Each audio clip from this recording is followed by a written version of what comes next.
क्या आप कभी ऐसे होटल में रुकना चाहेंगे जहां चेक इन काउंटर पर खड़ा स्टाफ आपको देखकर ऐसे मुस्कुराए जैसे आप कोई मेहमान नहीं बल्कि उसका भोजन है, जहां आपको कमरे की चाबी तो दी जाए लेकिन फिर यह ना बताया जाए कि उस कमरे का दरवाजा सिर्फ बाहर से खुलता है। आप सोचते हैं कि आपने शहर की भीड़भाड़ में एक सुरक्षित जगह चुनी, लेकिन हकीकत में उस होटल से चेकआउट इंसान नहीं, सिर्फ उसकी हड्डियां करती है। इतिहास गवाह है कि दरिंदे और सीरियल किलर अपने पापों को छिपाने के लिए अंधेरे जंगलों, गहरे रास्तों, समुद्रों और सुनसान पहाड़ों का सहारा लेते हैं। उन्हें डर होता है कि कोई उन्हें देख लेगा। लेकिन अमेरिका के इतिहास में एक ऐसा शख्स पैदा हुआ जिसकी डिक्शनरी में डर जैसा शब्द नहीं था। उसने लाशों को छुपाने के लिए जंगल नहीं ढूंढा, बल्कि शहर के बीचों बीच हजारों लोगों की भीड़ के सामने एक 3 मंजिला महल खड़ा कर दिया। एक ऐसा महल जिसे दुनिया होटल समझ रही थी, लेकिन जो असल में एक मौत की फैक्ट्री था। अगर आपको लगता है कि शैतान के सींग होते हैं, वो काला और डरावना दिखता है, तो आप भ्रम में जी रहे हैं। क्योंकि इतिहास का सबसे बड़ा शैतान नीली आंखों वाला, सलीके से महंगा सूट पहनने वाला, फर्राटेदार अंग्रेजी बोलने वाला और समाज में ऊंचा रुतबा रखने वाला एक डॉक्टर था। वो डॉक्टर जिसका नाम था डॉक्टर H.H. होल्म्स।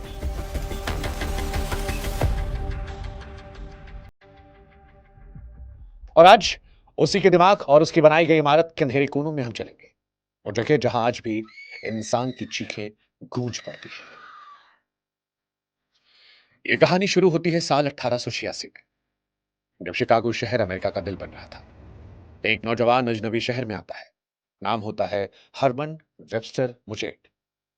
लेकिन अब उसने अपना पुराना नाम और पुरानी पहचान को छोड़ दिया था। अब वो बन गया था doctor Henry Howard Holmes. Holmes के पास एक अजीब हिप्नोटिज्म था। वो जिससे बात करता उसे अपना बना लेता, खासकर महिलाओं को। उसकी नीली आंखों में देखकर लोग भरोसा कर लेते। उसने एक फार्मेसी दवाई की कंपनी में काम शुरू किया। दुकान की मालकिन एक विधवा महिला कुछ दिनों में रहस्यमय तरीके से गायब हो गई। लोगों ने पूछा तो होम्स ने कहा कि वो कैलिफोर्निया शिफ्ट हो गई है और दुकान बेच दी गई है। किसी ने शक नहीं किया, लेकिन ये महिला उसकी पहली शिकार थी। लेकिन अभी तो बस शुरुआत हुई थी। उसके दिमाग में ऐसा प्लान चल रहा था जो इतिहास में पहले कभी किसी ने नहीं सोचा था। साल 1893 शिकागो को चुना गया वर्ल्ड्स फेयर विश्व मेला के लिए। इसे द व्हाइट सिटी कहा गया।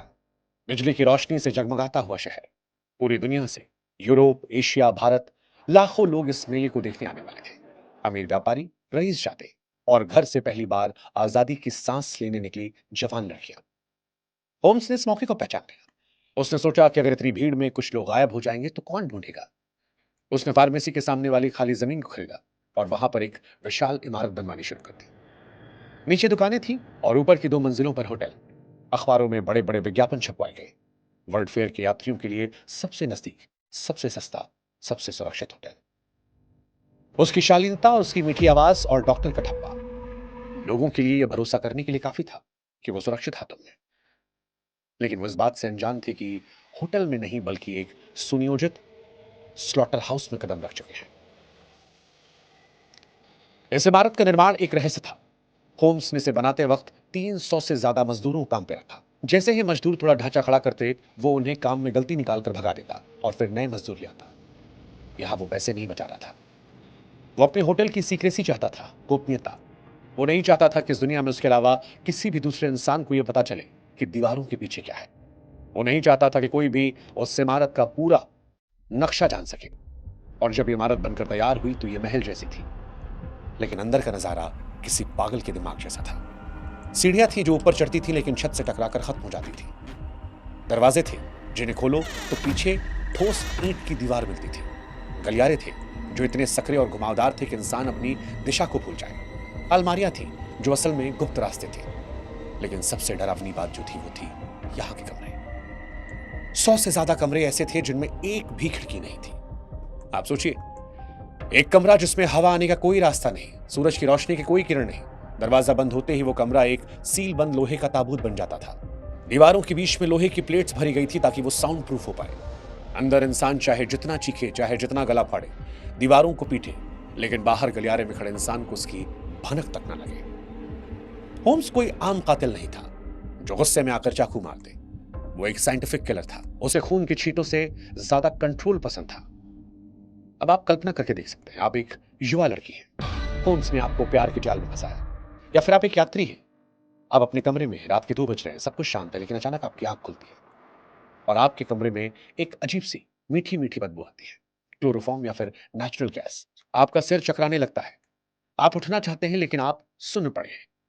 होम्स ने कई वीआईपी कमरों की दीवारों में गैस पाइप फिट करवा रखी थी।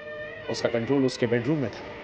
वो अपनी आरामदेह कुर्सी पर बैठकर वाइन का घूंट पीते हुए बस एक रेगुलेटर घुमाता था और इंसान अपने कमरे में तड़पने लगता था।